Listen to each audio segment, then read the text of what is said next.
10 truck অস্ত্র মামলায় জামাত ইসলামীর আমির মতিউর রহমান নিজামীর মৃত্যুদণ্ডের রায় ঘোষণার প্রতিবাদে জামাতের ডাকা হরতালের মধ্যে জীবনযাত্রা ছিল স্বাভাবিক। কোথাও কোথাও রীতিমতো যানজটেরও সৃষ্টি হয়। এরই মধ্যে হরতাল বিরোধী মিছিল সমাবেশ করেছে আওয়ামী লীগ ও সহযোগী সংগঠনগুলো। মানুষ এ ধরনের হরতাল প্রত্যাখ্যান করেছে বলে মনে করছেন তারা। তাদের কাছে এটা জিজ্ঞাসা করতে হবে, আপনারা কেন খামাকে এটা দিয়ে একটা আতঙ্ক সৃষ্টি করেন?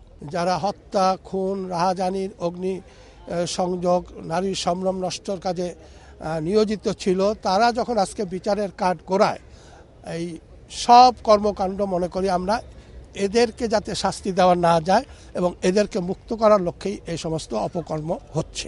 মিছিল সমাবেশে যোগ দিয়ে 10 ট্রাক অস্ত্র মামলায় বিএনপি চেয়ারপারসনের সম্পৃক্ততা নিয়েও কথা বলেন মন্ত্রীরা। জঘন্যতম একটি অপরাধ করেছেন খালেদা জিয়া। দেরিটা হচ্ছে কেন সেটি আমি বুঝতে পারতেছি না। এ যতদিন বাইরে থাকবে এইসব মামলার থেকে, ততই দেশের জন্য ক্ষতিকর।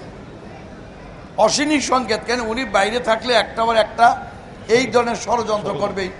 এই 10 ট্রাক অস্ত্র বলেন, এখানে গ্রেনেড হামলা বলেন, এগুলি সব তার।